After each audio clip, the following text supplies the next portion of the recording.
샬롬 고등부 친구들 반갑습니다. 2월 마지막 주 주일 예배에 오신 여러분들을 환영하고 축복합니다. 이제 새 학기가 시작되는데요. 여러분 모두 각자의 자리에서 승리하시기를 축복합니다. 함께 하나님의 말씀 보시겠습니다.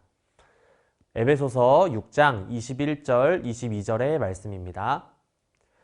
나의 사정 곧 내가 무엇을 하는지 너희에게도 알리려 하노니 사랑을 받은 형제여 주 안에서 진실한 일꾼인 두기고가 모든 일을 너희에게 알리리라. 우리 사정을 알리고 또 너희 마음을 위로하기 위하여 내가 특별히 그를 너희에게 보내었노라. 아멘. 오늘은 교회 사용 설명서 마지막 시간입니다. 2월 한 달에 걸쳐서 우리가 주님께 부름받은 교회로서 그리스도인으로서 어떻게 살아야 하는가에 대해 살펴보았죠. 첫 번째로 성도의 교제가 중요하다고 했습니다. 그리고 두 번째로는 우리가 함께 드리는 예배를 회복해야 한다고 말씀드렸고요. 세 번째로 서로를 위해 섬기고 함께 자라가는 성장의 기쁨을 누려야 한다고 말씀을 나눴습니다. 여러분 마음에 잘 새기셨으면 좋겠고요. 지금은 우리가 이 더사랑의 교회라는 한 교회를 다니고 있는데 여러분이 살아가면서 어느 곳에서 어떤 교회를 다니게 되시든지 같은 주님의 몸된 교회임을 기억하면서 꼭 그렇게 살아가시기를 축복합니다.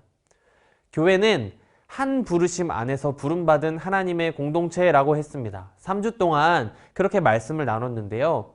하나님께서는 그렇게 부름받은 우리들을 세상으로 보내십니다. 교회는 부름받은 공동체이면서 동시에 보냄을 받은 공동체인 것이죠. 저와 여러분을 불러서 자녀 삼아주신 주님께서 우리들끼리만 이 기쁨을 누리면서 살게 하지 않으시고 세상으로 보내신다는 거예요.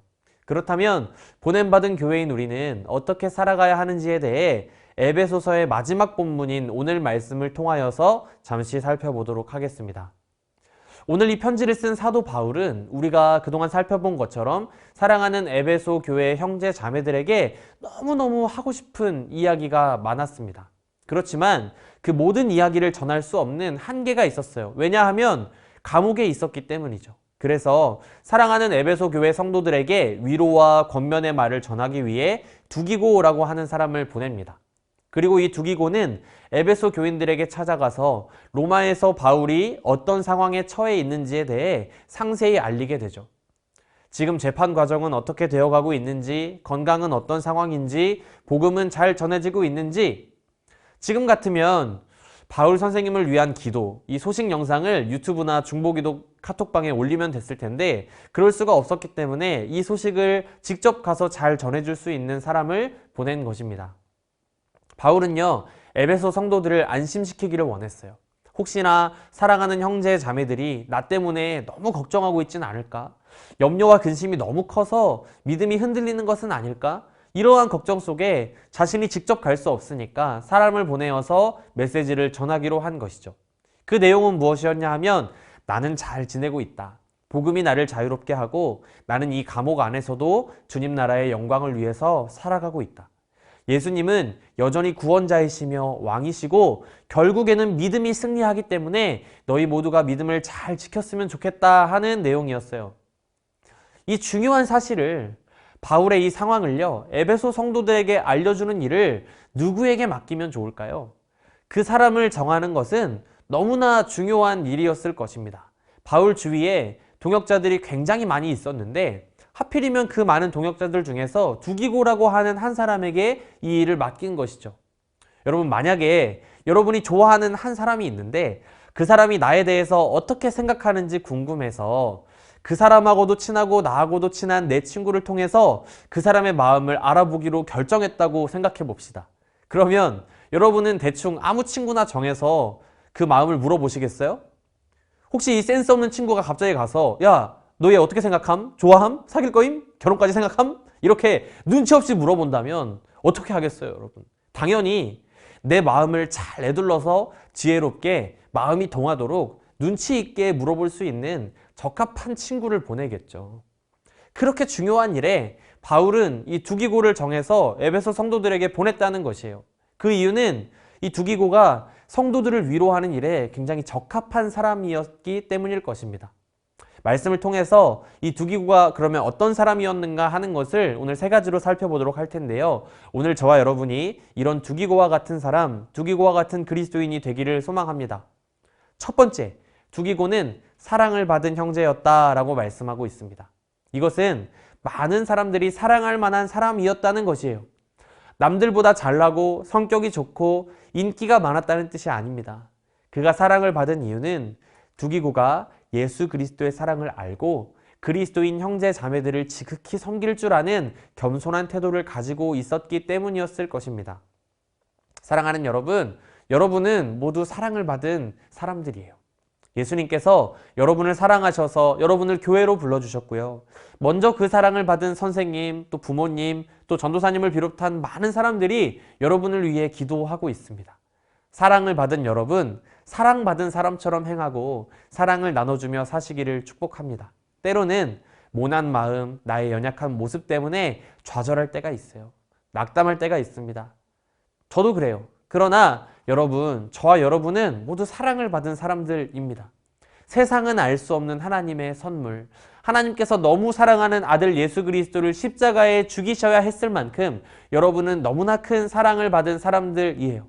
그 사실을 기억할 때 우리는 이 사랑을 전하면서 살아갈 수 있습니다. 세상은 사랑하면서 사는 것을 바보 같다고 말합니다. 너의 옆에 있는 사람은 경쟁자야, 사랑할 대상이 아니야 라고 말합니다. 그럼에도 불구하고 우리는 이 세상의 소리에 귀 기울이지 않습니다. 왜요? 우리는 사랑하는 사람들, 사랑받은 사람들이기 때문이에요. 사랑을 받은 여러분, 여러분을 통해 여러분의 학교와 가정 또 모든 관계들 가운데 이 예수님의 사랑의 위로가 흘러가기를 축복합니다. 두 번째, 두기고는요, 진실한 일꾼이었습니다. 여러분, 진실한 일꾼이 되시기를 축복합니다. 두기고는 사랑하는 형제인 바울이 어려울 때, 고통당하고 있을 때 감옥에 있는 이 바울 옆을 지켰고요. 기꺼이 받아 적은 편지를 들고 먼 길을 떠났어요. 핍박이 있었을 것입니다. 여러 어려움들이 있었을 거예요. 그러나 그는 흔들리지 않았습니다. 왜냐하면 사명이 있었기 때문이에요. 어떤 사명이죠? 두려움 가운데 있는, 믿음이 흔들리고 있는 내 사랑하는 형제 자매들에게 이 바울 선생님의 위로의 메시지를 조금이라도 빨리 전달하고 싶은 마음이 그를 달리게 했을 것입니다.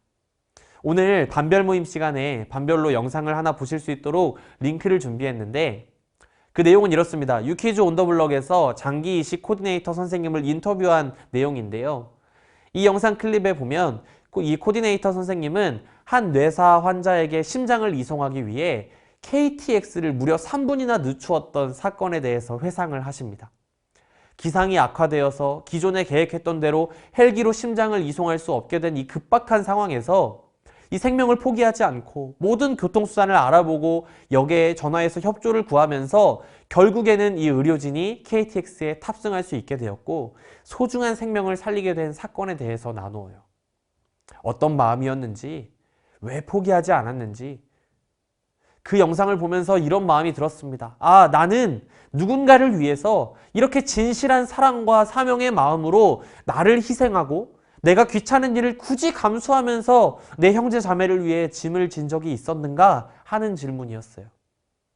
두기고에게는 그러한 마음과 삶의 실천이 있었습니다.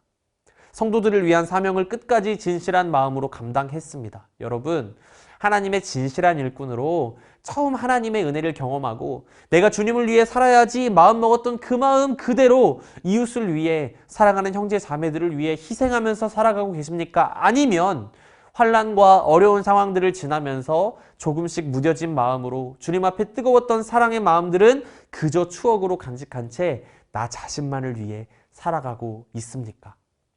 사랑하는 여러분, 진실한 일꾼으로 살아가기 위해 다시 한번 신실하신 주님을 바라보셨으면 좋겠어요. 그것이 그리스도인의 삶의 태도입니다. 고린도후서 4장 7절부터 10절 말씀입니다. 우리가 이 보배를 질그릇에 가졌으니 이는 심히 큰 능력은 하나님께 있고 우리에게 있지 아니함을 알게 하려 함이라. 우리가 사방으로 우겨쌈을 당하여도 쌓이지 아니하며 답답한 일을 당하여도 낙심하지 아니하며 박해를 받아도 버림받지 아니하며 거꾸러뜨림을 당하여도 망하지 아니하고 우리가 항상 예수의 죽음을 몸에 짊어짐은 예수의 생명이 또한 우리 몸에 나타나게 하려 함이라. 아멘. 여러분, 이것이 우리 그리스도인들이 세상에 보여주어야 하는 삶입니다.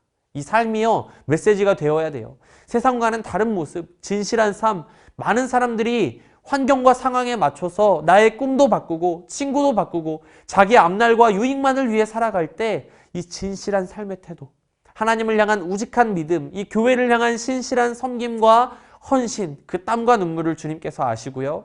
세상이 여러분을 통해 살아계신 하나님을 보게 될 줄 믿습니다. 여러분, 진실한 일꾼으로 서주시기를 부탁드립니다. 마지막으로요, 두기고는 위로하는 사람이었습니다. 너희 마음을 위로하기 위하여 내가 특별히 그를 너희에게 보내었노라. 위로하고자 하는 마음은 이 사도 바울의 마음이었어요. 그렇지만 그 위로를 전하는 사람 역시도 위로를 전하기에 적합한 마음과 태도를 가지고 있을 때 그 진심은 잘 전달될 수 있는 것입니다. 이 사도 바울의 절절한 마음이 주는 힘이 있지만요, 이 전하는 두기고의 마음에도 동일하게 성도들이 어려운 상황 속에서도 정말 낙심하지 않고 힘을 얻기를 바라는 이 간절한 마음이 있었기 때문에 그 메시지에 힘이 있었다는 것입니다. 하나님의 말씀이 담고 있는 위로가 그 자체로도 힘이 있지만 설교하는 사람이 그 말씀 앞에서 반응하고 먼저 울며 마음을 다해 전하는 위로가 듣는 사람에게 울림이 되는 것처럼 두기고의 마음에는 주님 안에서 사랑하는 형제 자매들을 위로하고자 하는 그 긍휼한 마음, 주님의 마음이 넘쳐 흘렀다는 것이죠. 사랑하는 여러분, 저와 여러분 모두에게는 이 두기고와 공통점이 있습니다. 그것이 무엇이냐 하면요, 보냄을 받았다는 사실이에요. 사도 바울이 성도들을 사랑하는 마음으로 그들에게 위로와 소망의 메시지를 전하기 위해 두기고를 보낸 것처럼 저와 여러분 역시도 이 아픔 많고 어두운 세상 속에서 주님의 진리의 말씀과 사랑, 위로를 전하는 세상의 빛과 소금으로 보냄을 받은 사람들입니다. 저와 여러분은 세상으로 보냄받은 주님의 교회예요. 우리는 성도와 성도 사이에서 혹은 세상과 교회 사이에서 주님의 위로를 전해야 합니다. 사랑받은 자임을 기억하면서 사랑해야 하는 사람들입니다. 진실한 일꾼으로 어려움 가운데에서도 주님께서 주신 사명을 잘 완수해야 하는 사람들이죠. 마지막으로 주님의 마음을 닮아서 세상을 위로하는 삶을 살아가야 합니다. 사랑하는 여러분, 이제 새로운 학기가 시작이 됩니다. 여러분이 이러한 의식을 가지고 살아내는 새 학기가 되시기를 축복합니다. 성도의 교제를 나누고 예배하며 서로를 섬기고 성장한 이 교회 공동체는 결국 세상을 향해 나아가야 하는 것이죠. 복음의 메시지를 들고 복음의 능력을 삶으로 보여주면서 우리가 이런 존재다. 하나님은 여전히 살아계시고 여전히 예수님은 구원자, 이 땅의 왕이 되시며 여전히 소망이 있다라고 말하는 사람들이 저와 여러분 되었으면 좋겠습니다. 변하는 세상 속에 변하지 않는 영원한 사랑이 여기에 있노라고 십자가 복음을 증거하는 그리스도인의 삶을 살아가게 되는 저와 여러분이 되기를, 우리 교회가 되기를 간절히 축복합니다.